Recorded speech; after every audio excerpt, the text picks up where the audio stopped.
A big struggle with making friends as a neurodivergent person is that a lot of us lack social drive.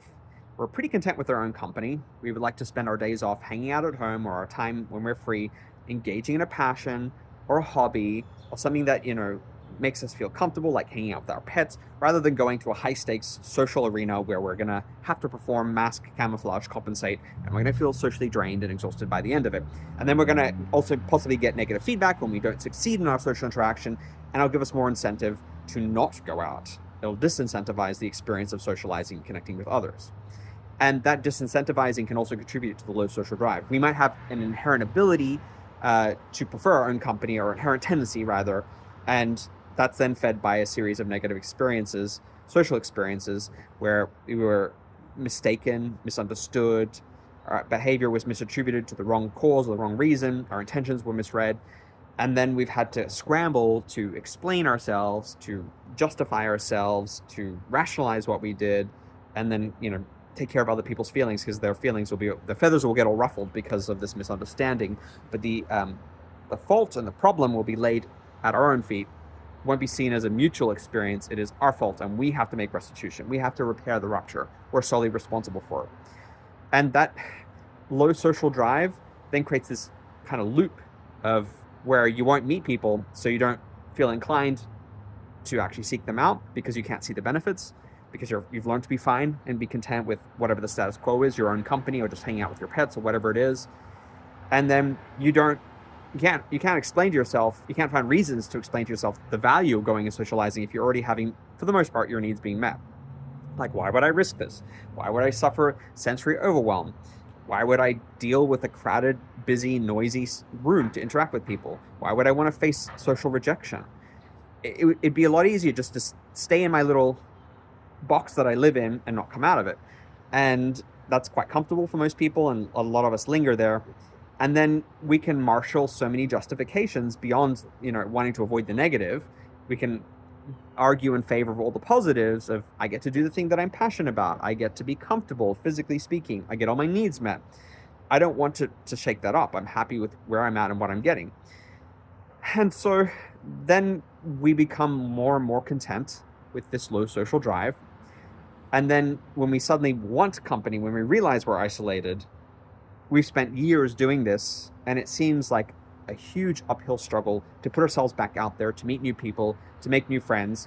And it takes time, right? And it takes persistence and reappearing on the social scene, being a fixture in certain groups, like for hobbies or special interests or sports, getting to know people gradually, building that social rapport, building the trust, so that you will then be invited into somebody's life, into a friendship, right?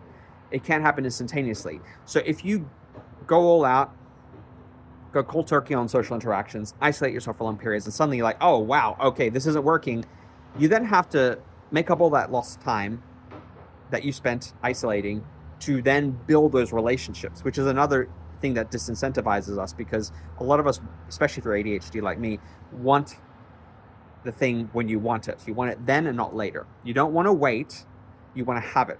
And the patience and persistence and the risk that you face going into these social avenues, these social environments, and pursuing friendships and pursuing connection and putting yourself out there again and again, not always successfully, not always with a warm reception, is going to add more friction that will stop you wanting to do it. But if you can persist, you will form some kind of friendship over time, hopefully with somebody with whom it is reciprocal, and it's meaningful and it's fulfilling, and that will in turn increase your social drive because you find it rewarding and you can see the benefits, and you will want to persist with that because the experience, hopefully overall, is positive. And then your social drive can creep up and can improve and increase.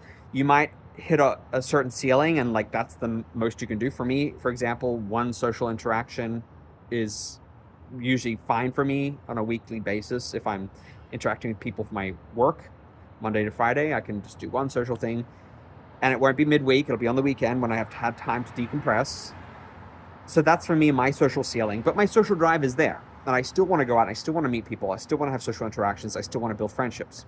But it took a lot of cultivating. It took a lot of trust and faith in the process, and it took a lot of putting myself out there repeatedly over years, learning, developing my social skills to navigate the neurotypical social arena, which it's like learning a foreign language.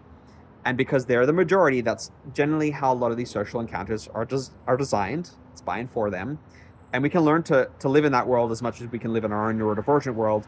And it's like being bilingual, right? Cultivating that skill of neurotype bilingualism or multilingualism, and learning what the expectations are, and then also learning how to show up authentically and not compromise yourself and not always have to default to masking, camouflaging, and compensating. If you can find that balance, if you can get there, which you will through persistence, like I said, social drive will increase. You might have a certain ceiling that you reach, but it'll be greater than what it used to be. And you'll have a desire to connect with other people, to put yourself out there and to face those risks. As you build your social confidence, as you build your faith in yourself, in your capacities to connect with other people, and your worthiness, and in other people's capacity to show up for you, if you pick the right people in, right time, right place, you will find those things. You'll find fulfillment. Have you struggled with social drive? Have you struggled with finding the motivation to put yourself out there and connect with people? Have you defaulted to kind of self-isolating, engaging your passions, or just hanging out with your pets, or just minimal social interaction because that's what's comfortable? And have you had that longing, though, to want to connect with people, to have friends? Have you given up on it? Have you still held on to that hope? What's it been like for you? I would love to hear all about your experiences.